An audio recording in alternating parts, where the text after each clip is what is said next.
Hi guys, akkam jirtu warraas Microeconomics 1 chapter 1 part 3 isiniif qabadhee dhufeera. As jalatti immoo kan nuti ilaallu equilibrium of consumer akkasumallee effect of change in income and the price on consumers equilibrium jedhudha.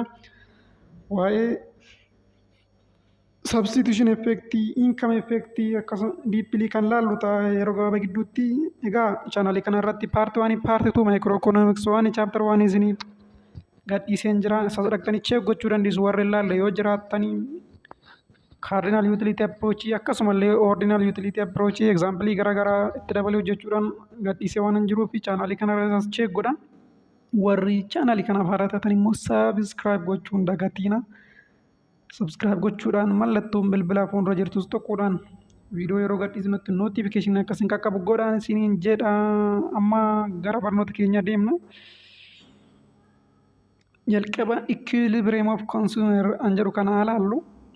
Equilibrium of consumer jechuun maal kan jedhu akka kanaan dura akka cardinal utility approach itti ilaalleerra. Akka cardinal utility approach akka cardinal utility approach itti equilibrium of consumer jechuun bakka itti marginal utility isaa price bana wal qixa ta'uudhaan hojjechaa turre.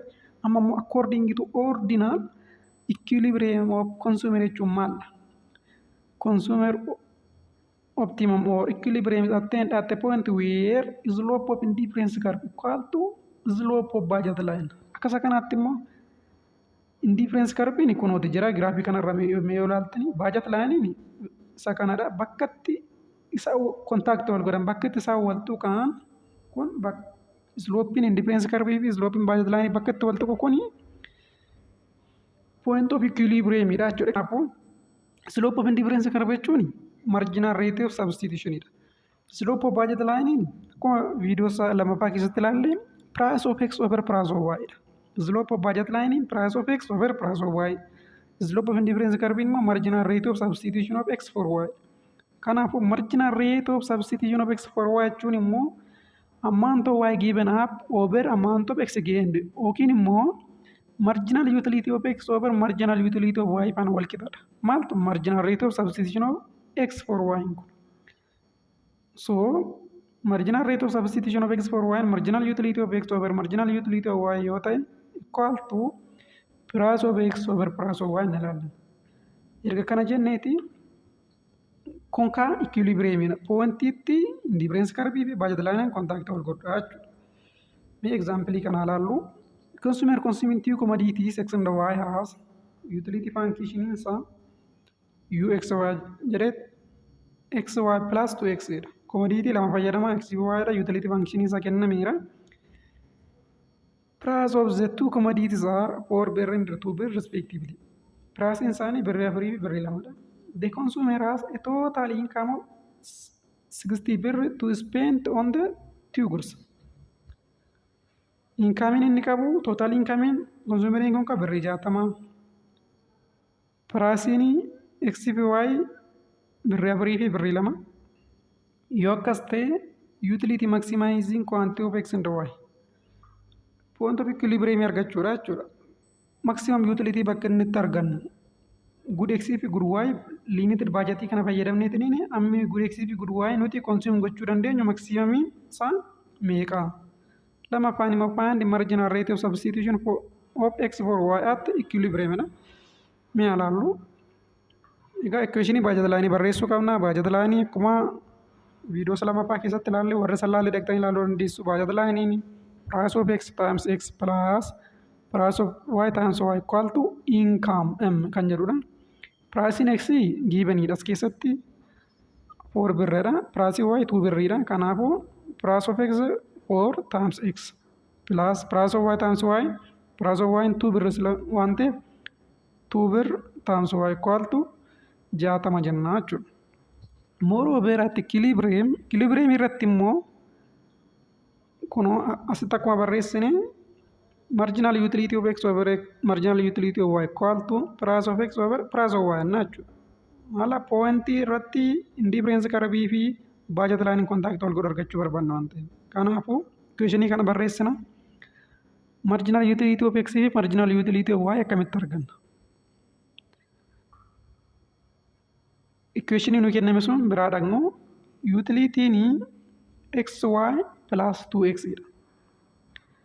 Marginal utilitiin immoo slopii total utilityiti.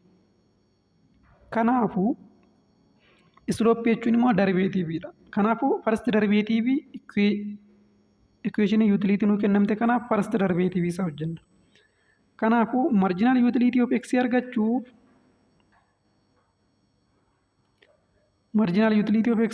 derivative gochuu qabna jechuudha.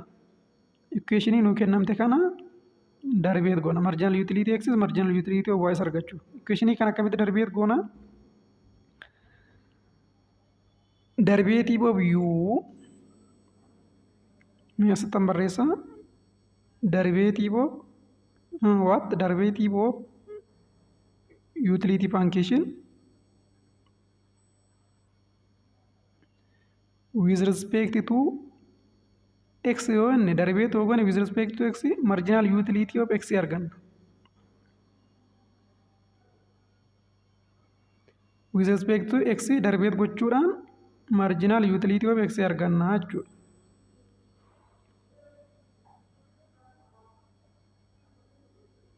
With respect to x. So marginal utility of x argachuuf kana goona. Derivative of u jechuun uun kanadha. Derivative yeroo goonu with respect to x waan ta'eef y akka constantiitti fudhanna. Kanaafuu derivative xy waan akka constantiitti waan fudhannuuf y qofa ta'a jechuudha. Derivative xy yeroo goonu y dha. Derivative 2x with respect to x immoo 2dha. X hin bada jechuudha. Y plus 2. Kun maal marginal utility of x akkas ta'a y plus 2. Amma immoo marginal utility of y immoo argachuuf derivative of utility function with respect to y goona jechuudha. Akkuma isa kanaatti derivative of utility function with respect to y gochuu qabna.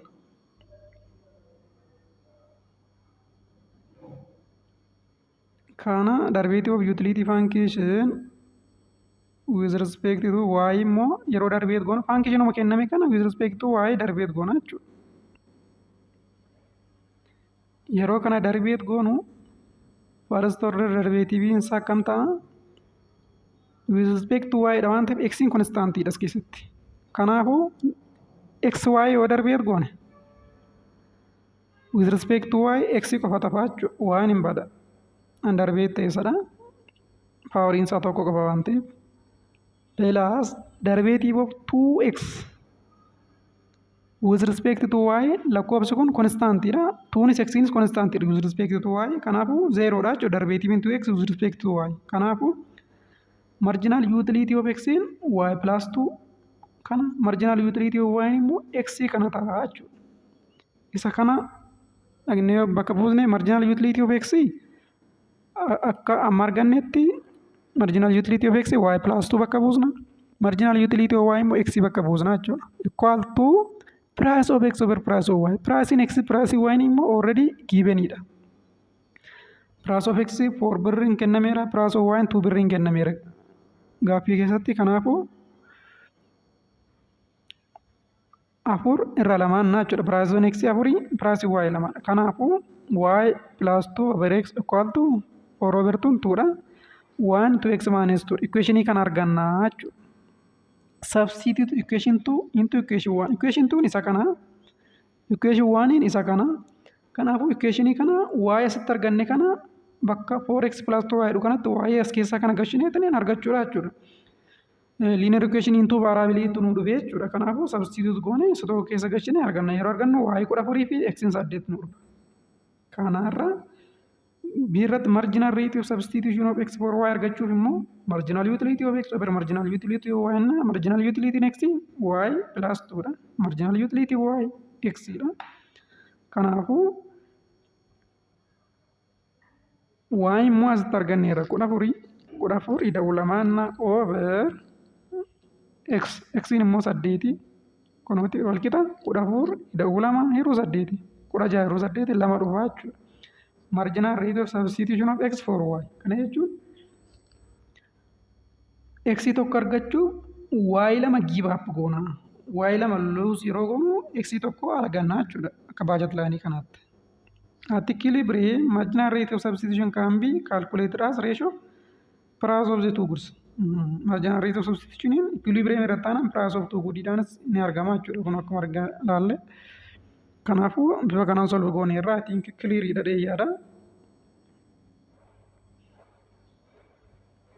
Ammoo effect of change in income in the price on consumers equilibrium. Equilibrium akkanatti argama yoo ta'e change of income fi change of price Price yookiin income yeroo jijjiiramu equilibrium irratti dhiibbaa akkamii qaba kan jedhu ilaallu.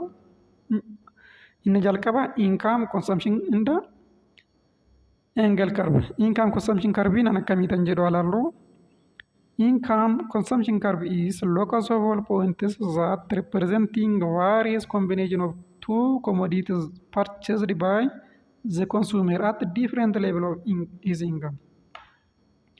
All other things remaining constant. Income consumption curve jechuun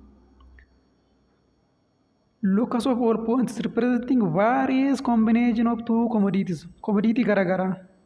Equilibrium irratti income yeroo jijjiiramu. Income yeroo jijjiiramu pointota equilibrium yeroo income jijjiiramu argamu wal qabsiisneetiin income consumption curve argannaa jechuudha. Giraafuma jalqabaa kana ilaallu fakkeenyaa fi commodity waa'een asiin jira karaa y axis irra. Commodity x immoo horizontaali asiin jira. Budget line tokko jira. Ittaan suuraan indifference curve jira. Budget line indifference curve jira. Bakka itti budget line kun indifference curve wal quunnamu. Pointiin kun equilibrium isa jalqabaati. Pointiin itti aanu inni kun equilibrium lammaffaadha. Pointiin itti aanu kun equilibrium sadaffaadha. So yeroo kana jechuun income keenya dabalaara. Asirraa asitti income difference of income waan jiruuf budget line gara walitti shift godhe. Isa kanarraa immoo isa oliittis budget line inni shift godhe income waan dabalaa dhufedha. Income asii ol dabalaa yeroo dhufu budget line keenya asii ol siqaa jechuudha. Kanaafuu income jalqabaa irratti pointiin equilibrium ishii kana income lammaffaa irratti pointiin equilibrium pointii kanadha. Income sadaffaa irratti immoo pointiin equilibrium. So income keenya akkas yeroo shift ta'aa jiru equilibrium irratti amount of commodity x fi commodity y consume gochuu dandeenyu kan agarsiisu income consumption curve jedhama. Maal represent godha? Combination of two commodities purchased by consumer at different level of income. Different level of income irratti income yeroo jijjiiramu hamma consumeriin purchase gochuu danda'u at equilibrium amma inni purchase gochuu danda'u kan agarsiisu income consumption curve jedhama. Kanaafuu equilibrium jalqabaa equilibrium lammaffaa fi equilibrium sadaffaa kana pointiin akkasitti wal qunnamsiisu dotted line kun income consumption curve jedhama. Y axis commodity y dha, x axis immoo commodity x dha. Income yeroo dabalaa deemu hammi inni bitachuu danda'u income yeroo dabalaa deemu quantity of x and y inni bituu danda'u kan wal qunnamsiisu income consumption curve. Ittaan suudhaan immoo angle curve ilaalu. From income consumption curve we can derive the angle curve. Income consumption curve irraa angle curve immoo derive gochuu dandeenya. Angle curve noo maal inni jedha wajjin ilaallu. Angle curve is relationship between equilibrium quantity purchased of good in the level of income. Hamma goodii x yookiin immoo hamma goodii y equilibrium irratti purchased ta'ee fi income isaa agarsiisa. Inni jalqaba commodity y fi commodity x dha. Y fi x axis laanoonni kun. Angle curve garuu asiin karaa tokko income dha. Karaa tokko immoo commodity x. Akkasuma immoo giraafii biraa immoo karaa tokko income karaa tokko commodity y goonee kaasuu dandeenya. Kanaafuu equilibrium irratti income waan irratti at equilibrium x waan hammam bitachuu danda'a.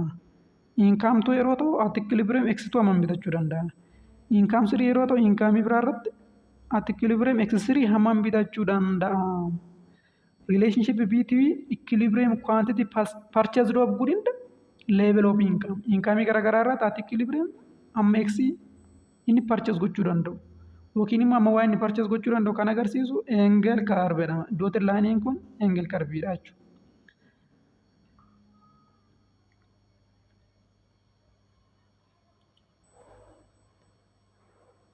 itti fufuudhaan income consumption curve and angle curve jalatti in relation to shape of income consumption and angle curve goods can be categorized as normal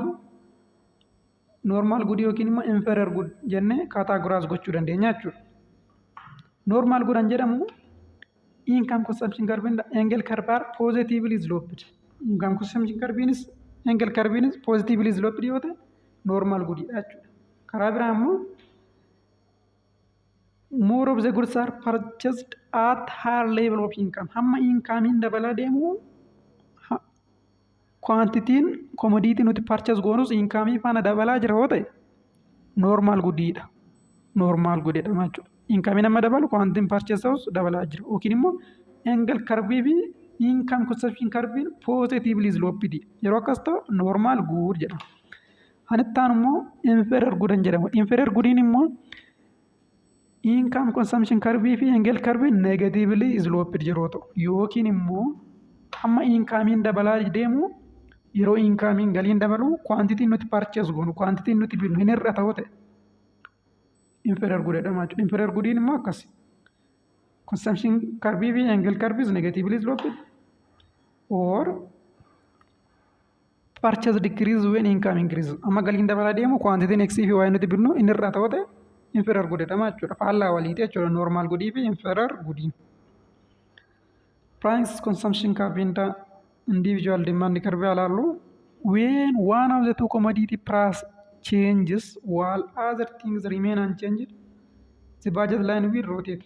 Kana viidiyoo lamaffaa keessatti ilaalleerra pricing x yookiin pricing y qofti yeroo jijjiiramu budget line rotate ta'a.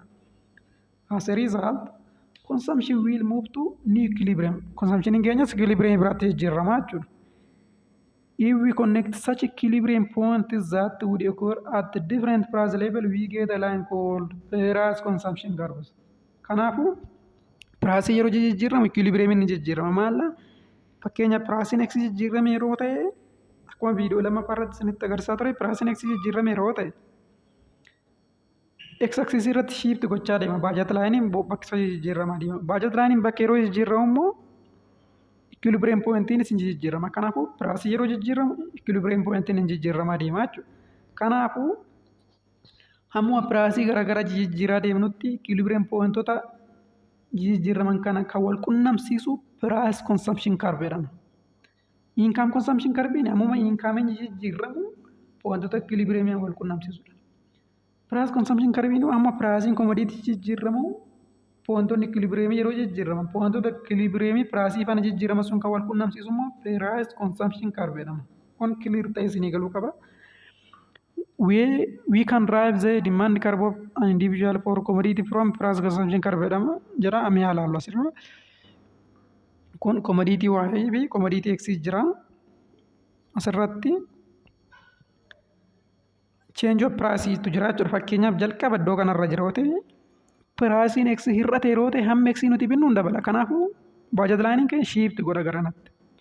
Ammas pricing x hir'ate yeroo ta'e budget line keenya to the right shift godha akkas. Kanaafuu budget line keenya jalqaba kana ture itti aansee lammaffaa irra itti aansee sadaffaa irra. Kanaafuu budget line kun sadan saayyuu immoo indifference curve garaagaraa qaba. Pointiin budget line fi indifference curve walitti tuttu'u kun immoo pointonni kun pointota equilibriumiti. Kanaafuu pointota equilibriumii kana sadan isaa kan wal qunnamsiisu hamma pricing jijjiiramu pricing x yeroo jijjiiramutti budget line shift godhe yeroo budget line shift ta'u kanatti pointota equilibriumii tokkoon budget line irra jiru kana kan wal qunnamsiisu price consumption curve jedhama. Dotted line kun price consumption curve jechuudha. Kanaafuu price consumption curve kana fayyadamne demand curve kaasuu dandeenya jedhudha inni jalaa kun. Fakkeenya price of x qofa yoo fudhanne commodity x jalarra kan jiru kana kun asitti price of x karaa y irra barreessine jalqaba price of x waan yeroo ta'etti hammi x nuti bituu dandeenyu isa kana. Price of x yoo hir'ate price of x tuutti price of x decrease ta'aa yeroo jirutti asiin gadi hamma x nuti binnu hin dabala. Kunoo pointuma isa kana isa irratti dura price consumption curve irratti agarsiisaa turre as fudhannaa jechuudha.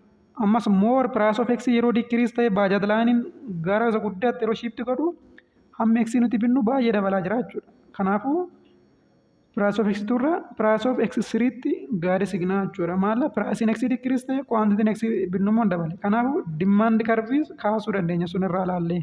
Maalla price consumption curve irratti hundoofne demand curve kaasuu dandeenya. Demand curve jechuun karaa tokko price of x barbaanname price of y gochuu dandeenya. Karaa biraa immoo hamma commodity x nuti binne amma price jijjiiramaa deemu commodity x jijjiirame kana anatti agarsiisu individual demand curve dha. Kun garaagarummaan isaa isiniif agalu.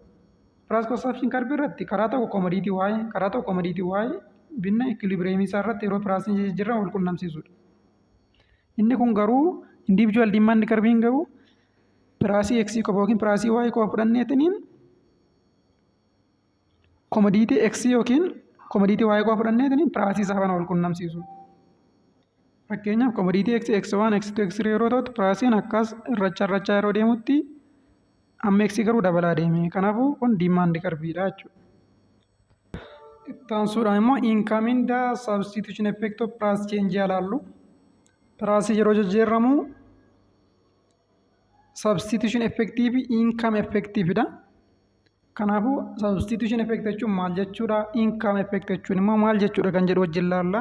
Kan jalqaba substitution effectiin change in quantity demand of commodity resulting exclusively from a change in its price when the consumer's real income is held constant. Incoming consumer constant ta'ee otoo jiruuti change in quantity demanded of commodity resulting exclusively from a change in its price. Price in kopte yeroo jijjiiramutti fakkeenyaaf total substitution effect jechuun price in x fall ta'e yeroo ta'e demandiin isaa ni jijjiirama. More x isa rakasa ta'e irra bita. Isa baay'ee widdii ta'e hamma bitu hir'iseetiniin price in x fall ta'e yoo ta'e price y achuma jira yoo ta'e isa fall ta'e suni more isa bitaa jechuudha. Hamma y bituu hir'iseetiniin consumeriin hamma x bituu moo dabala because price in x irra ta'eera waan ta'eef. Kanaafuu substitution effect jedhama jechuudha. Isa widdii isa rakasan substitute godhee. If price of commodity x falls while price of y in the income of consumer remain unchanged, commodity x will relatively be cheaper and this induces consumer to substitute cheaper commodity for more expensive one. Isa widdii hamma bituu hir'iseetiniin isa rakasa caalatti bita. Kun substitution effect jedhama. Income effectiin immoo change in price of commodity will also have income effect. Price yeroo jijjiiramu income effect illee ni fida. When price of commodity x decreases, relative purchasing power of consumer will increase. Price in x irra ta'e yeroo ta'e purchasing power in consumer sun hin dabala. More x fi more y bichisiisuu dandeessa jechuudha. Maallaqni harkatti isaa baafuu jira. Hamma dur biturraa price in x waan irraa ta'eef maallaqni harkatti isaa waan jiruuf more x fi more y bituu danda'a waan ta'eef purchasing power isaa ni dabaleedha. Kanaafuu real income will increase. Ishiin kun pointii baay'ee murteessituu taatedha. Pricein yeroo decrease ta'u pricein commodity yeroo irratti real income will increase. A consumer can afford to buy more of the two commodities. Kana jechuun more of good x more of good y bituu danda'a sababa pricein irratti with the existing income. So fiicharii kana ilaallu. Suppose the consumer is at equilibrium at point A consuming x1 units of x. A irratti equilibrium irra ga'e yeroo ta'e Eedhaa ka'ee gara B'tti kan nafu kun budget line jalqabaati. Budget lineidha. Indifference curve isaa kunooti. Kanaafuu inni wal tuqee jiru budget line fi indifference curve wal tuqee jiru pointii irrattidha. Pointiin kun pointii equilibriumiti jechuudha. So jalqaba irratti pointii equilibrium irra jira. Quantitiin y karaa gubbaati. Quantitiin x immoo karaa horizontal axis kanarraadha. So suppose price of x falls, the budget line will shift from AB to AB prime. Price in x irra ta'e yeroo ta'e amma x nuti binnu dabala. Kanaafuu budget line inni dura AB ture kuni price in x qabata irra ta'etti AB prime ta'a. Budget line shift godha because piraasiin x decreased waan ta'eef. Yeroo akkanatti shift godhu consumer move to a new equilibrium haaraatu uumama. Point B kanarratti. Budget line haaraa kanarrattis equilibrium indifference curve faana bakka itti contact wal godhu equilibrium haaraan kun uumama jechuudha. Equilibrium jalqaba point A ture. Budget line lammaffaa irratti immoo yeroo piraasiin decrease ta'u equilibrium haaraatu uumama. Kanaafuu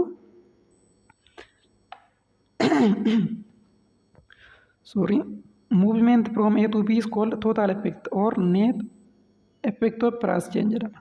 Kanaafuu A irraa gara B'tti yeroo dhufu konsumeriin kun hamma A irratti point A irratti hamma X fi hamma Y inni consume godhu kan B'tti gadidha. B irratti more quantity of X, more quantity of Y, more X and more Y consume godha. So total effect dha. Effectiin kun due to decrease of price of X irraa dhufe. Sababa piraasiin X irra ta'etti kan dhufedha. Kanaafuu total effect jedhama. Total effect immoo substitution effect fi income effect walitti daame total effect uumu. So substitution effect maalla income effect maalla kan jedhu alaalu. Kanaafuu how can we split these two effects? We can split these two effects by drawing imaginary budget line which is parallel to the new budget line. Budget line inni haaraani kunooti AB prime parallel isa kana kan ta'e imaginary budget line kana C to C prime kan taate kana kaasna. Budget line haaraa imaginary ta'e kaasna jechuudha. Kan indifference curve BC jalqabaa sun contact godhu. Which is parallel to new budget line tangent to original indifference curve. Budget line haaraa dot kana kaasna. Tangent to original indifference curve. Indifference jalqabaa kanaaf tangent kan ta'e jechuudha. So point Q represents imaginary equilibrium. Pointing Q in budget line dot line kanaan ka'ee fi imaginary line kanaan kan ka'ee fi indifference curve kana wal qunnamsiisu imaginary equilibrium dha jechuudha. Movement from P to Q in the resulting increase in demand by X1 X2 substitution effect. So amma jalqaba P irra kan ture kuni equilibrium gara Q'tti yeroo dhufu substitution effect jedhama. Kun maalla substitution effect jechuun piraasiin X waan decrease ta'ee fi P irraa Q'tti equilibrium dhufu jechuun piraasiin Y dhaabbataadha bakkuma duraa jira. Piraasiin X decrease ta'e kanaafuu piraasiin X waan decrease ta'e waan cheap ta'e hamma Y bituyyuu hir'iseetiin isa cheap ta'e kana baay'ee bitaa jechuudha. Equilibrium P irraa gara Q'tti dhufe jechuun Q irratti P irratti X X1 ture Q irratti garuu X2 hamma X bitamu hin dabale. Y garuu gadi hir'ateera. P irraa Q'tti yeroo dhufu. Kanaafuu isa rakasa ta'e irra bita. Isa widdii rakasaan bakka buusee rakasa ta'e irra bita. Kun substitution effect jedhama. Erga Q irra gara lamoo booda immoo Q irra gara R'tti shift godha. Kun immoo income effect jedhama. Sababuma price change'itti kan dhufe income effect. Kun immoo maalla Q irra gara R'tti yeroo dhufu more quantity of X and more quantity of Y dha. Q irratti X2 irra ture R irratti garuu X3 tasii as dhufa. So more X and more Y bita. Kun immoo income effect jedhama. Income effectiin kunis due to reduction of price of X dha kan inni dhufe. Movement from Q to R increases in demand by X to X3 due to income effect. Ammoo substitution the income effect kan inferior gudi alaalu. Inni jalqaba kan normal gudiiti warri kuni ammoo taasane an inferior gudi alaalu. Suppose inferior gudi yeroo jennu akkuma dura kaase amma income hin dabalu quantity nuti consume goonu hin irrata jenneerra. So consumer is at equilibrium at point P consuming X1 of X. Difference curve jalqaba akka kanadha. Point P kanarratti equilibrium dha. Amma piraasiin X decrease yeroo ta'u amma X nuti binnuun dabala waan ta'eef shift godha. New budget line A to B prime budget line haaraatu uumamaa jechuudha. Budget line inni jalqaba A to B dha. Inni haaraan immoo A to B prime dha. A consumer move to new equilibrium point at pointer. Equilibrium in jalqaba P irra jira. Amma garuu equilibrium gara R'tti shift ta'a. Inni kun P irraa gara R'tti shift godhe X1 irraa gara X2tti deemee jechuudha. Muuvimentiin P irraa gara R ta'e kun tootaal effekti jedhama yookiin immoo neet effektiidha. Tootaal effektiin kun immoo bakka lamatti qoodama. Akkuma isa dura income effektii fi substitution effektiidha. Isaanii wajjin ilaalla. Split goonaa jechuun neet effektii income effektii plus substitution effektiidha. Movement from P to Q in the resulting increase in demand by X1 X3 is substitution effect. P amma akkuma isa suniitti new budget line kanaaf parallel kan ta'e budget line haaraa wayii kun diimaadhaan kan agarsiifamee jiru kana budget line haaraa wayii tangent to original indifference curve kan ta'e indifference curve jalqabaa kan tuqu indifference curve jalqabaa kan tuqu parallel to budget line haaraa kana kan ta'e dootiidhaan agarsiisne kunoo new budget line draw goona. New budget line yeroo draw goonu pointiin equilibrium haaraan Q jedhamtu kun uumamteetti new budget line irratti new equilibrium. So P irraa gara Q tti yoo dhufe substitution effect jedhama. Hammi X inni consume garuu hin dabale hammi Y inni consume garuu hin irratti P irraa Q tti. Isarraa akkasaa ta'e amma gatii X tun decrease ta'e waan ta'eef isarraa akkas ta'e more fayyadamaa jechuudha. Movement from P to Q in the X1 to X3 is substitution effect. P irraa gara Q tti yeroo X1 irraa gara X3 tti dhufe jechuudha. Substitution effect. Then movement from Q to R. Q irraa immoo gara R tti move godha. Kun immoo decrease in demand by X to X3 is due to income effect. Q irraa gara R tti yeroo siqu immoo income effect jedhama. Kun immoo decrease of demand dha. Hammi X Q irraa gara R tti yeroo dhufu hammi waa inni consume godhu hin dabale waa inni asii ol dabaleera Q irraa R tti. X garuu Q irratti X3 irra gahee kan ture gara R tti yeroo siqu duubatti dhiibee X tti deebi'a jechuudha. Kun maalla movement from Q to R decrease in demand by X to X3 is due to income effect dha jechuudha. Sababa piraasiin X kun inferior gudii waan ta'eefidhaan akkas decrease godhu duubatti deebi'aan decrease godhu inferior gudii waan ta'eef kana jechuun hamma inkaamiin dabalaa deemu quantitiin nuti consume goonu hin hir'ataadha. Because it is inferior gudii waan ta'eef quantitiin isaanii hir'ata. Kanaafuu income effectiin sababa price change X kana sababa X decrease godheen kan dhufe kanadha. So P irraa gara Q tti substitution effectidha. Q irraa gara R tti immoo demand decrease godheetini income effectidha jechuudha. X tu up to X3 kan jiru income effectidha. Thank you. Kana fakkaata microeconomics waan chapter 1 wajjin ilaallee xumurreerra.